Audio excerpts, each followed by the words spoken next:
आए और बुढ़े भी पिए तो जवान ही आए हैं? अगर ये चीज, खैर इस गांव में, इस क्षेत्र में तो कोई पीता ही नहीं है, पीने की बात छोड़ो उसके तरफ कोई देखता ही नहीं है। बोलिए गोविंद भगवान की। यानी फिर वही मोदी योगी सब डीएम ईएम सीएम सब भी बन जाते हैं।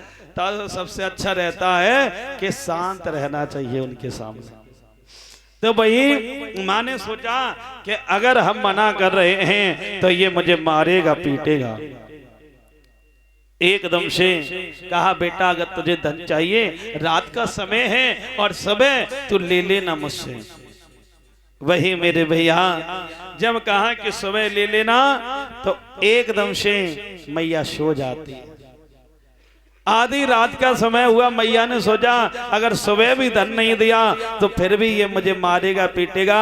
वो बड़ी बूढ़ी दुखिया बड़ी सीधी थी, रोते हुए गांव गलियों में आधी रात का समय है, जा रही है परिश्रम महाराज। और बीच गांव में एक बड़ा सा कुआं था, बीच गांव में बड़ा सा कुआं था और उसी में छलांग लगा करके उस दुखिया ने भी अपने प्राणों को त्याग दिया है। देखिएगा अब आप ही लोग बताओ, क्या ऐसे संतान से स्वर्ग मिलेगा या नरक मिलेगा? नरक मिलेगा। इससे तो अच्छा कि संतान हो ही नहीं। वैसे परिश्रम महाराज हमारे नौजवान भाई, मैं भी एक बेटा हूं, बुराई मत मानना। अगर मेरे मन में बात आ जाती है तो मैं कह देता हूं। जो भी हमारे नौजवान भाई बैठे हैं बुराई मत मानना, क्योंकि परिश्रम महाराज एक बात बताएं कि बेटाओं से बेटियां बहुत अच्छी होती हैं। बेटाओं को यदि आप कुछ कह देंगे तो बेटा जवाब दे देंगे लौट करके, और बेटी से यदि कुछ कह देंगे तो बेटी मन में घुटती रहेगी लेकिन आपको जवाब नहीं देगी, सिर्फ रोती रहेगी मन में, क्योंकि बेटी का बड़ा ही हृदय कोमल होता है। बेटी के भी दो घर। देखो बेटी जब से सियानी होती है ना, बड़ी होती है, तब से वो काम काज में लग जाती है। पहले तो इस परिवार का, अपने परिवार का पालन पोषण करती है, और जब विवाह हो जाता है तो वहां पर भी जाकर के पूरे परिवार की देखभाली करती है?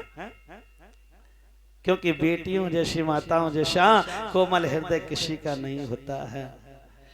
मैं तो आज का जमाना देख करके भी बड़ा डर लगता है कि जबकि अभी से नौजवान भाइयों की ये हालत है तो आज से 10-15 साल बाद क्या होगा है?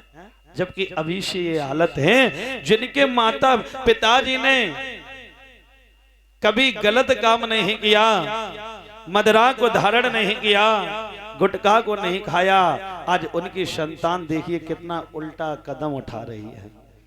माता पिता श्रम के कारण सिर को नीचे कर लेते हैं, कुछ कह नहीं पाते, क्योंकि बेटा बराबर का है। अगर कुछ कह रहे हैं तो उसने अगर कुछ कर लिया अपने शरीर में तो भी दिक्कत है, तो माता पिता को शांति रहना पड़ता है। लेकिन उनके दिल पर हाथ रख करके देखिए कि उनके दिल पर क्या बीतती है। तो उन भाइयों से कहना है कि अपने माता पिता का कभी भी दिल मत दुखाना, क्योंकि जिस बेटा ने माँ बाप का दिल दुखाया है वो कभी जीवन में सुखी नहीं रहा है।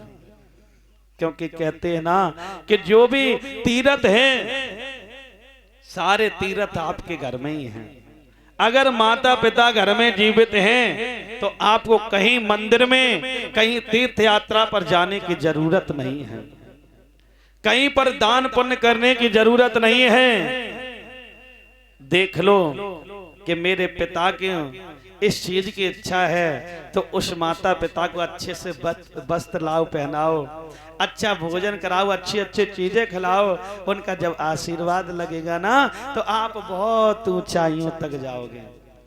मैं ये नहीं कहता कि जाओ नहीं तीर्थ यात्रा पर, जाओ, सब जगह जाओ, लेकिन पहले तीर्थ यात्रा जो आपके घर में देवी देवता बैठे हुए हैं यानी माता पिता, सारी यात्रा पहले उनको खुश करिएगा, उसके बाद में जाइए।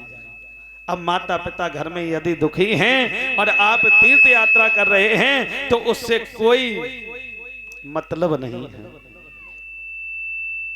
क्योंकि आपने देखा हो हमारे जो गणेश भगवान हैं ये सर्वश्रेष्ठ क्यों कहे गए, क्यों कहे गए परीक्षित महाराज जी मालूम होगा हैं? संसार में अगर कोई भी शुभ कार्य होगा, कोई छोटा भी कार्य होगा भैया, तो सबसे पहले गणेश भगवान की पूजा होती है। कोई भी शुभ कार्य करेंगे तो इष्ट देव भगवान को मनाया जाता है। क्यों? क्योंकि एक बार की बात थी कि कार्तिक बेटा कैलाश पर्वत पर भोले बाबा पार्वती